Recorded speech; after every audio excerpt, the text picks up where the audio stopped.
తిరిగి BCN news కి స్వాగతం. నిరుపేదలకు నాణ్యత వైద్య సేవలు అందించడమే లక్ష్యంగా ఆత్మీయ హాస్పిటల్ ప్రారంభించినట్లు ఆసుపత్రి నిర్వాహకులు డాక్టర్ సిరంగు దొరబాబు మాధవి పేర్కొన్నారు. కాకినాడ ఎన్ఎఫ్సీఎల్ రోడ్లో అధునాతన సౌకర్యాలతో నిర్మించిన ఆసుపత్రి భవనాన్ని పలువురు ప్రముఖులు హాజరై ప్రారంభించారు.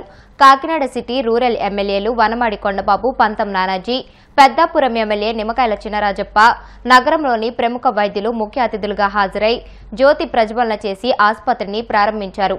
ఈ సందర్భంగా ఆసుపత్రి వైద్యులు మాట్లాడుతూ 13 ఏళ్ల బాలిక నుంచి 60 ఏళ్ల మహిళల గైనిక్ సంబంధిత వైద్య సేవలు అందించడం జరుగుతుందని, జనరల్ మెడిసిన్ విభాగంలో ఆధునిక వైద్య సేవలు అందుబాటులో ఉంటాయని తెలిపారు.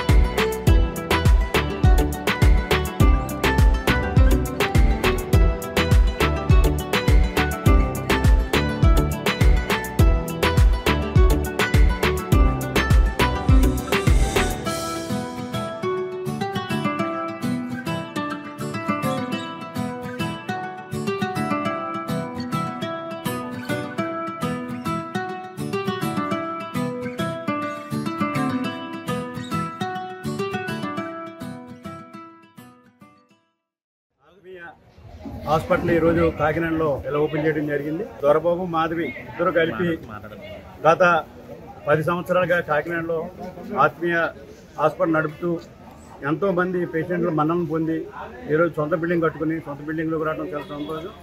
ఎందుకంటే చాలా హాస్పిటల్స్ అన్నీ కూడా కార్పొరేట్ హాస్పిటల్ అయిన పరిస్థితిలో ఇది మానవతా దృక్పథంతో చేయాలనే ఆలోచనతో ఇవాళ దొరబాబు కానీ మాధవి ఉన్నారని చెప్పి ఇవాళ ఈ హాస్పిటల్ ఇంకా వృద్ధి చెందాలని చెప్పి ఒక 4.5 years నుంచి ఇక్కడ ఆత్మీయ గైనీ అండ్ మెడికల్ కేర్ అని ఒక క్లినిక్లో సర్వీసెస్ అందిస్తున్నాము. ఇప్పుడు ఆ సర్వీసెస్ ఇన్పేషెంట్స్ కూడా ఇవ్వాలన్న ఉద్దేశంతో ఈరోజు ఈ ఆత్మీయ హాస్పిటల్ అనేది కన్స్ట్రక్ట్ చేసామండి. మా ఆత్మీయ హాస్పిటల్లో మా మెడికల్ నేను జనరల్ ఫిజిషియన్. మెడికల్ సంబంధించి అన్నిటికీ షుగర్కి కానీ, బీపీకి కానీ, జ్వరాలకు కానీ, కీళ్ళ వాతము ఇవన్నీ కూడా మేము చూస్తామండి. Madam gynaecologist, madam services gynaecology services అందిస్తాం. వాళ్ళకి అందుబాటులో ఉండేటట్టు మేము ప్లాన్ చేసామండి. అలాగే state of the art facility, well equipped rooms అండి, అంతా వెల్ ఎక్విప్డ్ మెషినరీతో మేము స్టార్ట్ చేసామండి. వెంటిలేటర్ కానీ అన్నీ అవైలబుల్ ఉంటాయండి. ఐసీయూ కూడా అన్నీ ఇస్తామండి. హై రిస్క్ ప్రెగ్నెన్సీ మెయిన్గా మేము టార్గెట్ చేస్తున్నామండి. లాప్రోస్కోపీ అలాగే హిస్ట్రోస్కోపీ అందుబాటులో అన్నీ ఉంటాయండి. ఇక్కడ గైనిక్ సంబంధించి కానీ, జనరల్ మెడిసిన్ సంబంధించి కానీ అన్నీ అందుబాటులో చేస్తున్నామండి. Quality care, state of the art facility ఇవ్వడమే మా ఉద్దేశం అండి. 24/7 హాస్పిటల్ అవైలబుల్ ఉంటుంది. కృష్ణా జిల్లా మచిలీపట్నంలో లక్ష్మీ టాకీస్ సెంటర్, లక్ష్మీ క్యాంటీన్లో భారీ అగ్ని ప్రమాదం చోటు చేసుకుంది. అగ్ని కీలలు ఉవ్వెత్తున ఎగిసిపడటంతో ప్రజలు భయాందోళన చెందారు. స్థానికులు వెంటనే అగ్నిమాపక శాఖ అధికారులకు సమాచారం అందించారు. అగ్నిమాపక సిబ్బంది రంగంలోకి దిగి మంటలను అదుపు చేశారు. అగ్ని ప్రమాదం జరగడానికి గల కారణాలు తెలియరాలేదు. మద్దిపాడు పోలీసులు హైదరాబాద్లోని రామ్ గోపాల్ వర్మ ఇంటికి చేరుకున్నారు. విచారణ నిమిత్తం పోలీస్ స్టేషన్కు రావాలని మరోసారి నోటీసులు ఇచ్చారు. ఇప్పటికే ఒకసారి విచారణకు గైర్హాజరవడంతో మరోసారి నోటీసులు ఇచ్చారు. ఈ నేపథ్యంలో మరోసారి విచారణను తప్పించుకునే ప్రయత్నం చేయడంతో అరెస్ట్ చేసేందుకు పోలీసులు రంగం సిద్ధం చేశారు. దీంతో రామ్ గోపాల్ వర్మ ఇంటి బయట ఏపీ పోలీసులు హడావిడి చేశారు. అయితే ఆయన ఇంట్లో లేకపోవడంతో పోలీసులు మళ్లీ మద్దిపాడు తిరిగి వచ్చారు. కేంద్ర ప్రభుత్వ సంస్థతో వైసీపీ ఒప్పందం చేసుకుంది. అదానీతో కాదని మాజీ మంత్రి కాకాని గోవర్ధన్ రెడ్డి స్పష్టం చేశారు. ఈ విషయంలో కూటమి ప్రభుత్వం దుష్ప్రచారాలు ఆపాలని హితవు పలికారు. సోమవారం నెల్లూరులో వైఎస్ఆర్సీపీ జిల్లా అధ్యక్షుడు కాకాని గోవర్ధన్ రెడ్డి మీడియాతో మాట్లాడుతూ 9,000 మెగావాట్స్ విద్యుత్ ని ఇస్తామని సెకీ రాష్ట్ర ప్రభుత్వానికి లేఖ రాసిందన్నారు. విద్యుత్ ఛార్జీలు కూడా తగ్గుతాయని ప్రభుత్వం భావించి ఒప్పందాన్ని చేసుకుందని, 2014-19 మధ్య యూనిట్ ధర 6.90 పైసలకి చంద్రబాబు కొనుగోలు చేస్తే మా హయాంలో 2.49 పైసలకే ఒప్పందం చేసుకున్నామని వెల్లడించారు. ఆంధ్ర రాష్ట్ర ప్రభుత్వం జగన్మోహన్ రెడ్డి గారు ముఖ్యమంత్రిగా ఉన్నటువంటి సమయంలో ఒప్పందం కుదుర్చుకున్నది సెకీతో, solar energy corporation of India. అదానితో ఏ రోజు కూడా ఆంధ్రప్రదేశ్ జగన్మోహన్ రెడ్డి గారు ముఖ్యమంత్రిగా ఉన్నప్పుడు ఆంధ్రప్రదేశ్ ప్రభుత్వం ఏ రోజు కూడా అదాని సంస్థతో ఒప్పందాలు కుదుర్చుకున్నటువంటి నేపథ్యం లేదు. మొట్టమొదటగా ప్రతి ఒక్కరూ గమనించాల్సినటువంటిది ఆదాని సంస్థకి జగన్మోహన్ రెడ్డి గారు ముఖ్యమంత్రిగా ఉన్నప్పుడు ఆంధ్రప్రదేశ్ రాష్ట్ర ప్రభుత్వానికి మధ్య ఎటువంటి లావాదేవీలు జరగలేదనేటువంటిది స్పష్టంగా ప్రతి ఒక్కరు గుర్తుంచుకోవాల్సింది. సెకీకి వెళ్ళడానికి కారణం కూడా, ఎందుకు మీరు సోలార్ ఎనర్జీ కార్పొరేషన్ ఆఫ్ ఇండియాకి వెళ్ళారు అంటే, solar energy corporation of India September 15వ తేదీ ఆ లేఖ కూడా ఉంది. ఆ లేఖ ఇది మీకు కూడా ఇస్తాను. సెప్టెంబర్ 15, 2021 నాడు ఒక లేఖ రాసింది. దానిని మీకు అతి తక్కువ ధరకే, అంటే దాదాపుగా ₹2.49 ఈరోజు మన రాష్ట్ర ప్రభుత్వం కొనుగోలు చేస్తున్నటువంటిది. దేశ వ్యాప్తంగా చూసినా సరే అతి తక్కువ ధరగా భావించేటువంటి ₹2.49 అతి తక్కువ ధరకే ఇస్తామని చెప్పి ఆంధ్ర రాష్ట్రానికి SECI solar energy corporation of India లేఖ రాయడం జరిగింది. ఆ రోజు ఆలోచన చేశారు. జగన్మోహన్ రెడ్డి గారు తీసుకున్నటువంటి నిర్ణయం కాదు, కేబినెట్లో చర్చించారు. దాని మీద అధికారులందరూ కలిసి ఒక కమిటీగా ఏర్పడి రిపోర్ట్ ఇచ్చారు.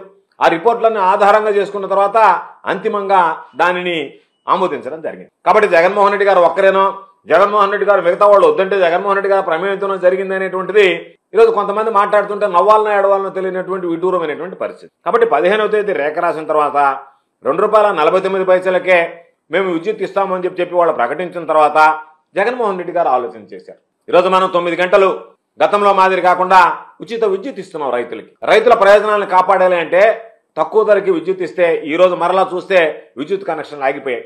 ఎందుకు ఆగిపోయాయి? చంద్రబాబు నాయుడు విద్యుత్ కనెక్షన్లకు సబ్సిడీ ఇవ్వాలా, భారం పడుతుంది కాబట్టి కనెక్షన్స్ రిలీజ్ చేయడం ఆపేశారు. పాపం ఈరోజు రైతులు పొలమని కార్యాలయాల చుట్టూ తిరుగుతున్నారు. అయ్యా మాకు విద్యుత్ కనెక్షన్లు ఇవ్వండి, మీకు విద్యుత్ అవకాశం కల్పించండి, ఉచిత విద్యుత్ కింద వాడుకోవడానికి రైతులు ఇబ్బంది పడుతున్నామంటే ఈరోజు రిలీజ్ చేసి ఆపేశారు, బ్యాన్ ఉంది అని చెప్పి వాళ్ళ కొత్త కనెక్షన్లు ఇచ్చేటువంటి పరిస్థితి లేదు. కాబట్టి వాటిని అన్నింటినీ అధిగమించాలి. ఎవరు అడిగితే వాళ్ళకి కనెక్షన్ ఇవ్వాలి, ఎవరు అడిగితే వాళ్ళకి ఉచిత విద్యుత్తు అందుకునేటువంటి అవకాశం కల్పించాలనేటువంటి లక్ష్యంతో రైతుల జీవన ప్రమాణాలు పెంచాలనేటువంటి ఒక ఆలోచన చేసి ముఖ్యమంత్రిగా జగన్మోహన్ రెడ్డి గారు 9 గంటల పాటు ఇవ్వాలనేటువంటి ఆలోచనతో ఆ రోజు ఒక నిర్ణయం తీసుకున్నాడు. 6400 మెగావాట్లకు సంబంధించి సౌర విద్యుత్ కేంద్రం ఏర్పాటు చేయాలని చెప్పి ఆంధ్ర రాష్ట్రంలో ఒక నిర్ణయం తీసుకున్నారు.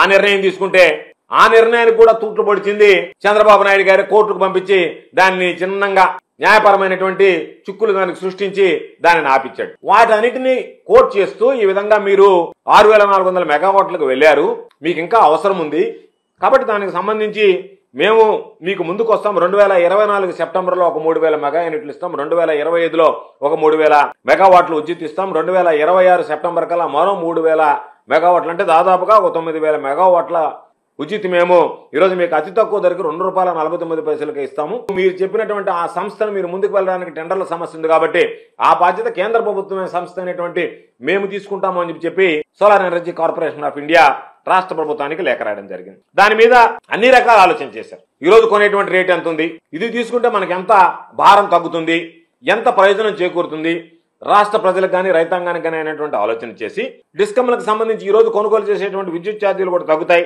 అనేక సందర్భాల్లో చెప్పినట్టుగా ఆత్మనిర్భర్ భారత్కి సంబంధించి కూడా మనం మద్దతు ఇచ్చినట్టు అవుతుంది. ఎందుకంటే కేంద్ర ప్రభుత్వ సంస్థ కాబట్టి ప్రైవేటు వ్యక్తుల భాగస్వామ్యం కన్నా తక్కువ రేటుకో మనకు రావడం, మనం కొనుగోలు చేసేటువంటి అవకాశం కలగడం, కేంద్ర ప్రభుత్వ సంస్థని ప్రోత్సహించినట్టుగా ఉండడం, కేంద్ర ప్రభుత్వ సంస్థ నుంచి ఇచ్చేటువంటి దీన్ని రాష్ట్ర ప్రజలు రైతుల యొక్క లబ్ధి చేకూర్చేటువంటి విధంగా తీసుకురావాలనేటువంటి ఆలోచన. బహుశా అంత చౌకగా అతి చౌకగా ఆ రోజు విద్యుత్ అందించడానికి వచ్చి ఈరోజు నేను అడుగుతున్నా ఇదే చంద్రబాబు నాయుడిని, ప్రతిపక్షాలని, ఈనాడు పేపర్ని, మిగతా మీడియాలని, ఒకవేళ ₹2.49 వాళ్ళు కరెంట్ ఇస్తామని చెప్పినప్పుడు దాన్ని తీసుకోకుండా కానీ ఉండుంటే యూనిట్ రేటు ఈరోజు ఏం రాసిన వాళ్ళు మీరు?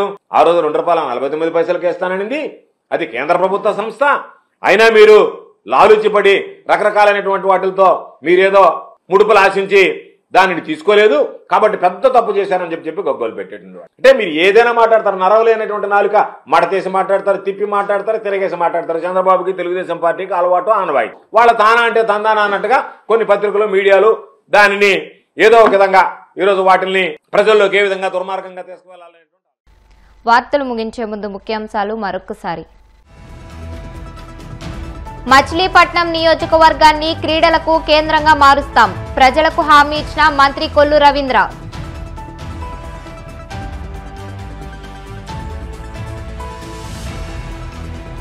ఏలూరు జిల్లాలో అభయ రక్షక మహిళా దళం గస్తీ, మహిళల రక్షణే ప్రధాన ధ్యేయమన్న పోలీసులు.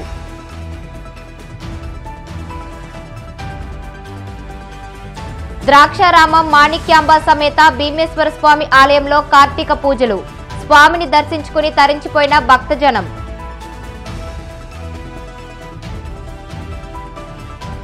నోటీసులిచ్చినా స్పందించని రామ్ గోపాల్ వర్మ. అరెస్ట్ కోసం హైదరాబాద్ వెళ్లిన మద్దిపాడు పోలీసులు.